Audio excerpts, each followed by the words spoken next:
Just like to, before I start, just point out a few things in Kerry's talk that I suppose is some of the highlights we take into this next talk. And first of all, the fact that the National Grain Strategy is built around those three key blocks, which is National R, Regional D and Local E. And the other part of it, which is trying to build or coordinate the grains industry's research and development capacity and capabilities across the country.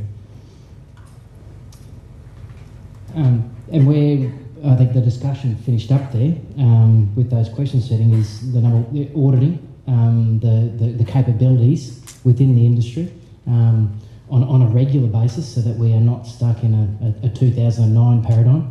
And the second bit is about how we actually, what are the actual priorities that we are actually going to work on through these national research programs and regional programs.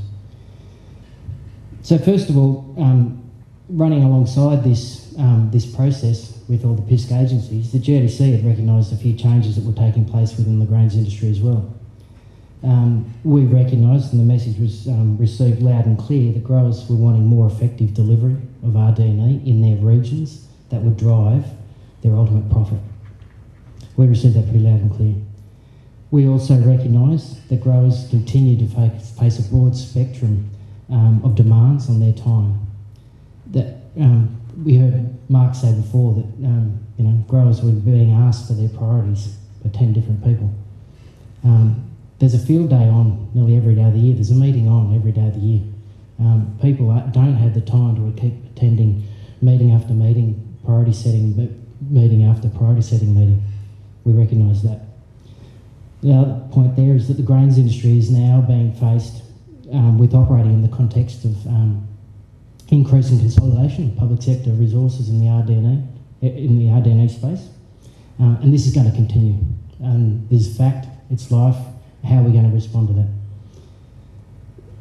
We also see the need to speed up the time between development and field testing of particular solutions and their ultimate adoption, because these are the things that are actually going to make us more profitable in the short and long term. And the last point there is that GRDC, and the way we organise and arrange our projects and invest in our programs, they need to continue to adapt to these changing environments. So we need to adapt. I mean, this is what we're talking about today. It's probably going to be different again in 5 years' time. Now we need to be able to adapt to that as well. So recognising that changing environment, we looked at how GRDC was going to respond to those sort of to that change. So first of all, that we are participating in the development and the implementation of that National Grains RD&E strategy. That's first and foremost. The second thing is we've engaged 3 new regional panels. They were contracted and joined the GRDC team back in July last year. So if you should all be aware of the Western panel and the Western panel members, and if not, make sure that you make yourself known to them. The third point there is we wanted to make sure that we need to increase our focus on regional delivery by better understanding what those regional issues actually were. So in doing that, we've set up what we're calling now the Regional Cropping Solutions Initiative, where we are establishing that new initiative to better understand and define those local production constraints and opportunities. So where Kerry had mentioned before about coordinating the grains industry, research and development capabilities and capacity across the country, I believe that a critical component of this, which is ultimately going to decide the success of this whole strategy, will be in our ability to understand what's happening on farm and what's important and what's not. What are the priorities for the grains industry that we need to focus on and we need to work on? Of course, we need to be nationally coordinated. Of course, we need to have the right capacity and the right capabilities organised in a way in which we can deliver the best possible outcomes. But if we're working on the wrong issues, we're going to deliver the wrong message. We're going to deliver the wrong solution. We just put up there a slide of some of these national capability centres.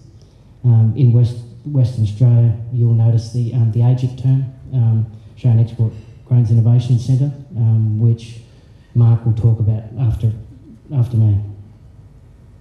You can see that there are a range of centres across the country, so while they are national centres, they'll only be as good as how they deliver regionally into their respective regions, but also into those other regions. While they'll be nationally focused, they will all need to be delivered regionally and linked to the capacity to be able to deliver regionally. So our regional cropping solution networks have been now implemented in each of the GRDC's 3 regions.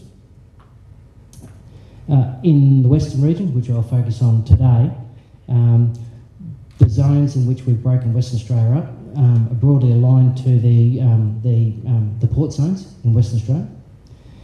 In the northern, in the Geraldton Port Zone, we have Cameron Weeks as the facilitator. Why have we got facilitators?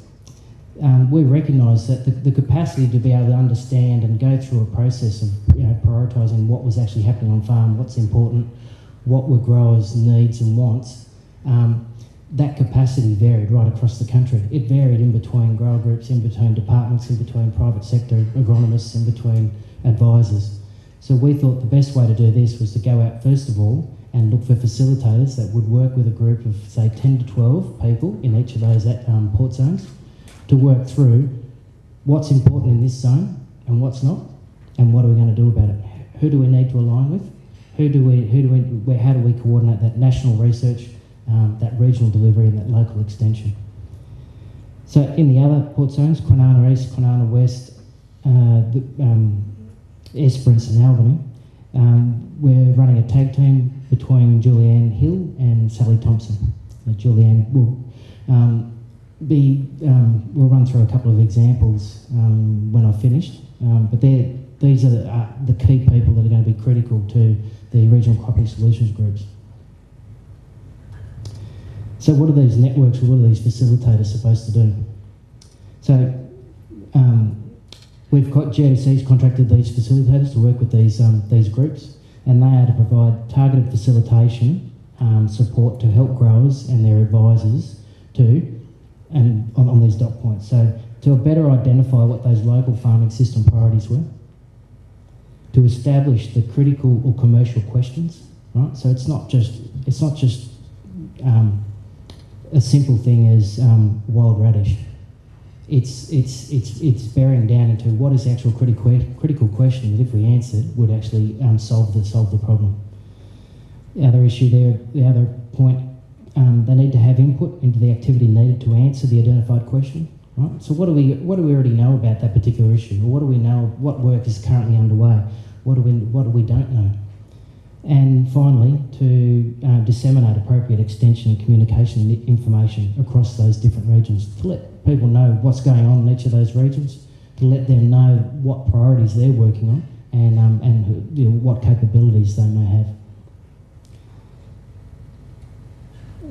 Here's a bit of a slide just showing the concept of how we look at that local extension or those local issues through into more regional issues and then feeding into that national programs. So if you look at the Western region, I've only got one hand, so I can only put the pointer up on one slide, on one screen.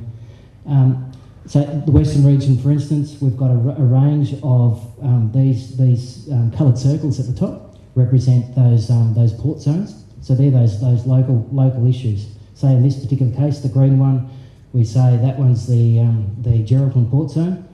So what are the issues at that Geraldton Port Zone?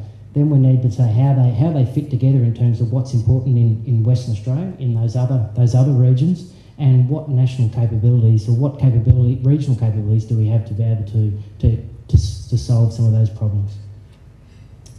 So they'll feed into that mix on the regional network, including the Western panel. They'll be instrumental in this part here. Then we need to know about how they actually fit into national programs, or where it's not a good fit for a national program. It might be a more local or a more regional development or local extension type fit. Kerry put up a slide there about trying to align the process for how we go about identifying priorities. and they were along the lines of working through a prioritisation calendar. Here's a similar slide without the months attached to it, but it's just going through that process of how we see that prioritisation process working. So where we start off at the top of the top of the process, understanding those grower priorities, then working around. So we understand we need to identify the specific research question, and we need to get better at publishing and using websites to say what we're currently working on and what we have worked on in the past to help that process and get more efficient in that process. Then moving around, once you've actually identified that specific question, you need to determine an investment strategy, right? So that investment strategy might involve a range of responses. Some may be a research response. Some may not need a research response. The research might have already been done. It might be a more local, it might be a more regional development type response, or it might even be a local extension response. Let's not just jump straight into it. It has to be a research response all the time. That moves around in terms, so if it is, for instance, if it is a more regional or national research response, it is going to take a longer period of time to be able to deliver into each of those regions. So it will require a more longer term investment. So at the bottom of the process here, we've got a range of, I suppose, responses that we'd like to put on the table to determine which is the best way forward. So we've got the 1 to 3 year rapid response. So that is where it is very much where it is more regionalised or even localised to a great extent, where the answer is more a development or an extension type solution or type response that we can get underway, and we can fund those quickly, get those trials in the ground and get those activities planned and coordinated. Where it does require a more longer term research response, we do need to have a more rigorous approach to how we actually use what's the right question, what do we currently know about it, how do we get the national capabilities working with the regional delivery type capabilities, and then working around that process right around back to where the grower priorities are about ensuring that RD&E it actually delivers the outputs that are required to generate that benefit on farm, and that they are actually measured and evaluated. So we need to be able to work through that process of knowing what's important, what to do about it, and then making sure that we measure and evaluate ourselves in terms of what we've actually done, what we've actually achieved. Just put a slide up here that we would like to get feedback on this the Regional Cropping Solutions Network. We do like to get feedback on some of these range of investments, not only in this particular initiative. So feel free, if anyone's happy to take questions now, but happy to take questions afterwards. If not, Peter Roberts, Chair of the Western Panel, other Western Panel members would be happy to talk to you. Sally Thompson is here in the audience, and she'd be happy to talk to you now or later, or any of the Regional Cropping Solution Group facilitators, Ian, Julianne, Sally or Cam.